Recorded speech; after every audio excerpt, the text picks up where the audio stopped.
I'm curious to if they did move it, let's say, where would they move it in B building? Probably cosmetology's old. Yeah, when cosmetology and science move out, you have almost a whole floor to work with. We've been that route, it's not big enough. For photography and graphic arts? Yeah, it's been that route when we were doing building A and studies. You know, so far I've seen all this, but what I haven't heard or seen anything with the forum and the yes, I'm almost there. Okay. So again, if you have to rebalance your space loads at some point, what we are suggesting, a good spot to do it might be to take down that third piece of building A. Again, you may find, particularly as you get to this point in time, the needs have changed and you really can't afford to tear it down, but right now today, the way those calculations stand, you may need to. So we need to show you where we feel you could take the space from successfully. Finally, we know from being in it, we know from hearing from some of the people who work in the child care center that it really does need to be replaced. You know, it's really hanging in there by a thread. It's, you know, it's really got to be replaced. And one of the things we thought we heard at the last town hall meeting was, boy, it sure would be nice if it also was a little closer to campus, or, you know, felt more integrated with campus, more convenient for students or staff or faculty that want to utilize it as they're on their way in and out of campus, to not kind of be, you know, sort of clear over, clear over here. That's been identified as feeling very remote. So this is a possibility, but I think our base recommendation is whether you replace it right where it is or somewhere else, we felt that that really needs to be in the consideration, that at some point, as soon as you can handle it, that facility needs to be addressed.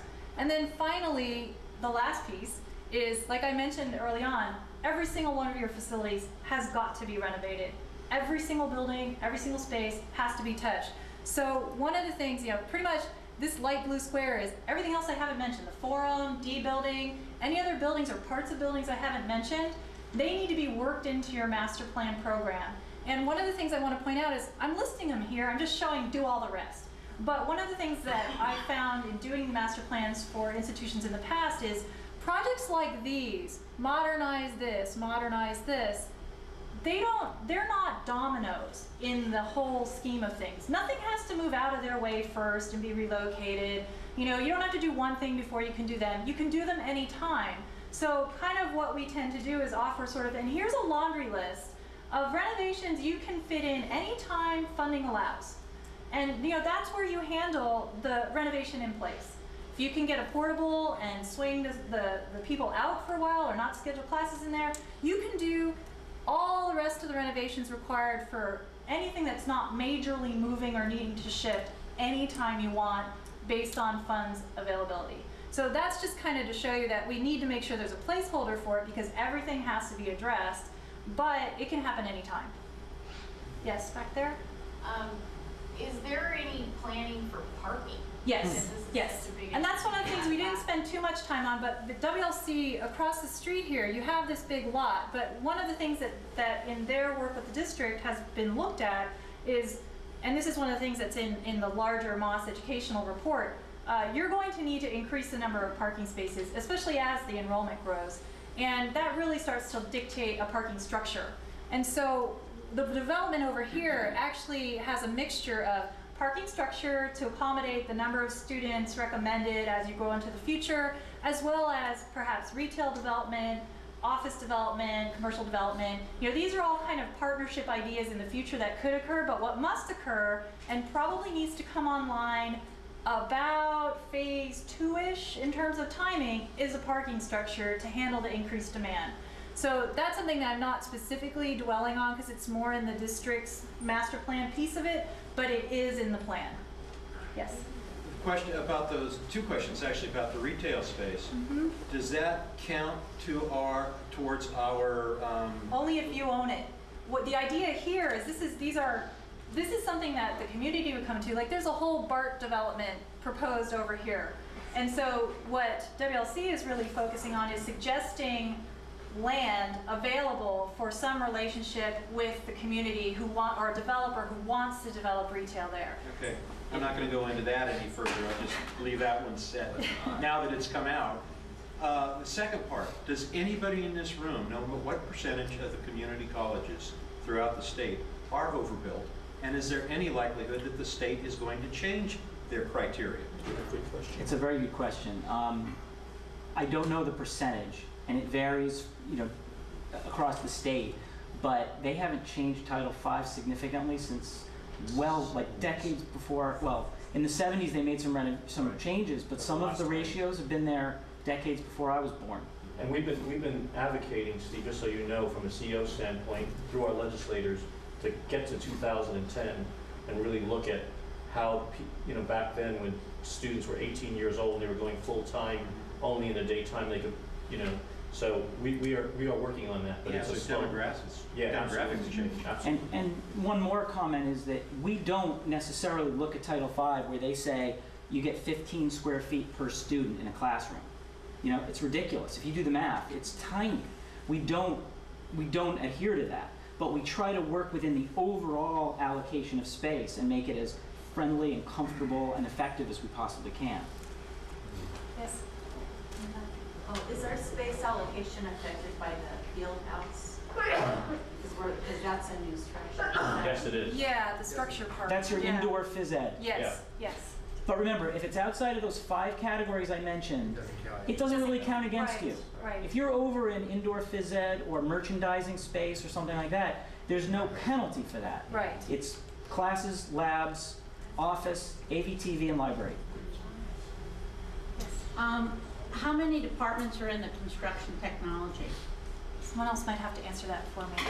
There's carpentry. Carpentry, Then there's also green design, green design, right? and drafting. And what about wood technology Yes, yes, and architecture? yes. Yes. And do you know, well, I'm sure you know, but putting cosmetology on that corner blocks deliveries of lumber Yes, and stuff yes, coming in, yes. and that's really valuable to have that off Yeah. of 7th Street. And also, we're planning on building a green home. I don't know if you Yes. Yes. read that, but I don't see it there or where it's going. And did you ever consider a whole new campus or allocating a school to vocational? Because our needs are very similar. I just didn't know if it was It's not that it considered. didn't come up. Actually, they have talked about, someone said something over here, but there has been some discussion about College Alameda really looking at a lot of vocational. That's, again, that's things that being Well, it tossed should out. be a topic to discuss. I haven't heard it other than the rumor I started. Well, you was the one, okay. I knew I heard Along the somewhere. same lines, right? What are our options, right? Right now, it's my understanding that everything is predicated on the MOS, on their recommendation and a lot of those constraints, right? But like, I look at cosmetology, right? In the McIntyre report, it says, oh, you're not slated for any growth, yet we're always over-enrolled and we're able to get people jobs, right? So I know that McIntyre report is somewhat flawed in certain areas, right? So to have everything predicated on that and just have the input on space utilization, right? The synergy between the CTE programs, I think is very important. How about looking at like Alameda, their automotive, right? So like, I'm gonna throw some things out. Please. If you took the district offices and put it in Alameda, and you brought all the CTE and we built 2 purpose-built buildings over there, right?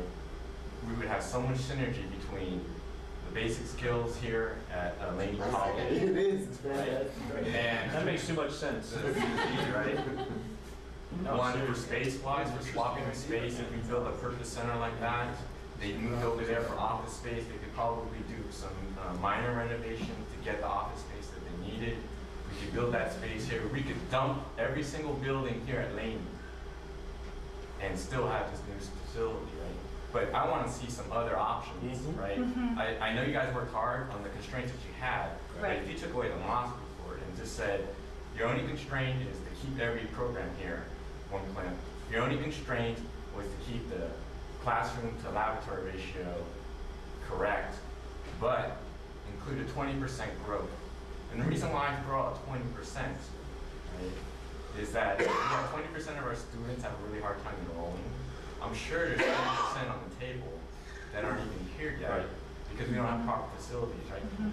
We only operate around, I hate to pick a number, but if our efficiency, right, the assumption here is that we're operating at 90%